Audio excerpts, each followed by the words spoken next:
When we think of medieval taverns, our minds often conjure images of ale-soaked halls, raucous laughter, and the clatter of wooden mugs on rough-hewn tables. Yet beyond the noise and revelry, taverns were also vibrant centres of culinary experimentation, though not in the gourmet sense we might expect today. The food served in these taverns was a reflection of the resources available, the seasons, and the social class of the patrons. From the humble peasant stew to more exotic offerings that would have made even a noble raise an eyebrow, the culinary world of the medieval tavern was as diverse as it was surprising. One of the most ubiquitous items in taverns was pottage, a thick, hearty stew made by boiling whatever ingredients were at hand. For the common folk, this usually meant root vegetables like carrots, turnips, parsnips, and onions, combined with grains such as barley or oats. Meat was often scarce and expensive, so pottage was frequently vegetarian. However, when available, chunks of salted pork, smoked herring, or even offal, like liver, heart, or intestines, were added for flavour and sustenance. What might shock modern readers is the medieval fondness for combining sweet and savoury flavours in these dishes. Apples, dried fruits, honey, and even wine could be added to stews, creating a curious mix that oscillated between tangy, sweet, and salty. This blend of flavours is far removed from today's more segregated taste profiles, but was considered perfectly normal in a medieval tavern setting. Bread, the staple of medieval life, took on special significance in taverns.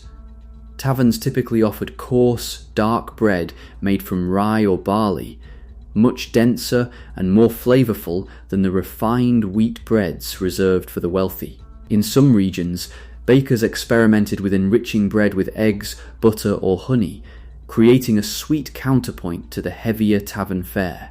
But there were also more peculiar varieties, breads infused with herbs like sage, rosemary, or even hyssop, and sometimes breads with bits of meat baked directly into the dough. Patrons would tear off pieces of this bread to scoop up stews or use it as a plate of sorts, a practical innovation in an era before widespread flatware. Beyond stews and bread, meat pies and pasties were a hallmark of tavern cuisine, though they were far from what modern palates might expect.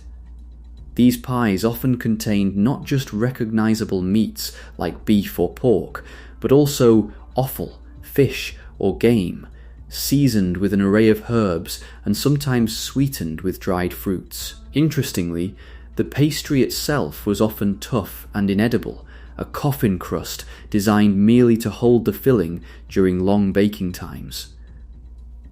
Patrons would eat the contents and discard the outer shell, a practice that might seem wasteful today but was an essential method for cooking and transporting food in medieval towns. Some pies were made with layers of meat and fruit, producing a startling combination of flavours that many modern diners might find unusual or even unappetizing. Fish, particularly in coastal or riverine regions, played an important role in tavern menus. Salted and smoked fish, like herring, cod, or eel, were preserved foods that could last for months and were staples during Lent or other religious fasts. Taverns would often serve them pickled or stewed, sometimes mixed with vinegar, onions, or even wine to enhance flavour. One especially unusual dish, recorded in medieval cookbooks, combined fish with sugar and spices, creating a sweet, savoury profile that sounds alien to contemporary taste buds. But in the context of medieval flavour conventions, this combination was perfectly acceptable, and even desirable. Beverages were, of course, central to tavern life. While today we might imagine the medieval equivalent of wine and beer as purely alcoholic indulgences, their role extended far beyond leisure.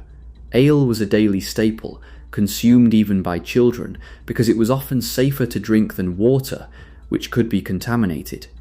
Taverns often brewed their own beer on site, offering different strengths and flavours. Some alehouses experimented with unusual additives, herbs for medicinal purposes, honey for sweetness, and even dried fruits. Mead, made from fermented honey, was another tavern favourite, especially in Northern Europe.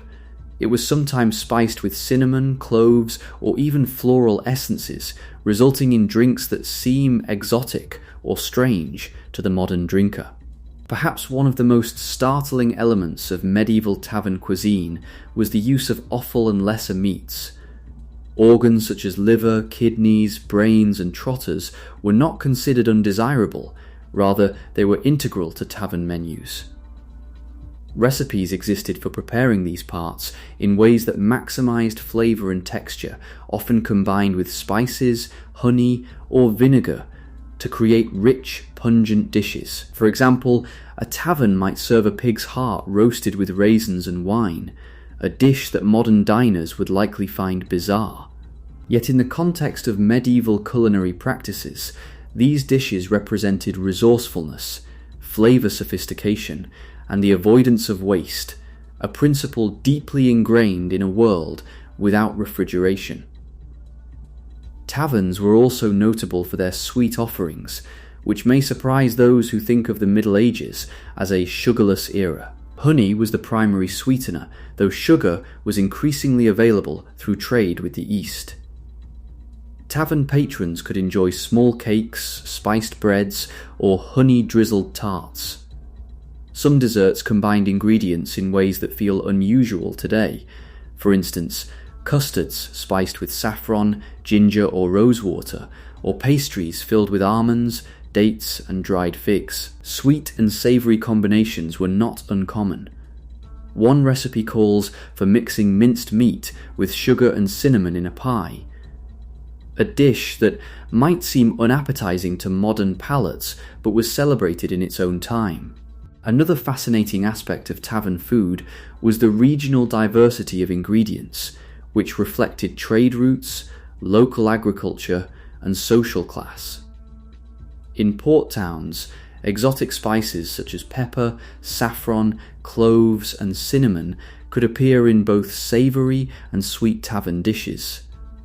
Inland taverns relied on local herbs, smoked meats, and preserved vegetables. Game, like venison, rabbit, or wildfowl, might show up on tavern menus when in season, often combined with nuts, dried fruits, and wine to produce a rich, layered flavour. Even seemingly humble ingredients like cabbage, beans, and onions were treated with creative flair, cooked with ale, butter, or bacon to elevate simple vegetables into a hearty meal. Despite the surprising variety of flavours, medieval tavern food was also heavily shaped by economic and social factors. The price of ingredients dictated what could appear on a menu. For peasants and common labourers, tavern meals were often modest: a bowl of pottage, a slice of bread, and a mug of small beer. For merchants, minor nobles, or wealthier travellers, taverns could offer more elaborate fare: pies filled with exotic spices, freshly baked breads, and roasted meats with lavish seasonings. Taverns were microcosms of medieval society, reflecting the hierarchies, resources, and regional influences of the time. Hygiene practices in taverns might also surprise modern readers. While sanitation was rudimentary by today's standards, taverns often employed practical methods to keep food safe. Stews and soups were boiled thoroughly, bread was baked at high heat, and meat was smoked or salted to preserve it. Spices and vinegar were sometimes added not only for taste, but for their preservative qualities. The notion that medieval tavern food was universally unsanitary is a misconception. While contamination risks existed, patrons developed ways to make food both edible and long-lasting. Tavern food was as much about social experience as sustenance.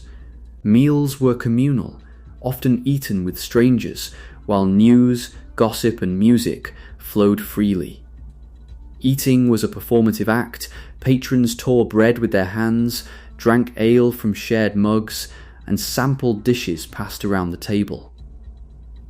Some taverns became legendary for signature dishes or exotic preparations, drawing crowds eager to taste something unusual or daring. In this sense, medieval tavern food was an adventure, a culinary journey that challenged modern assumptions about taste, nutrition, and culture.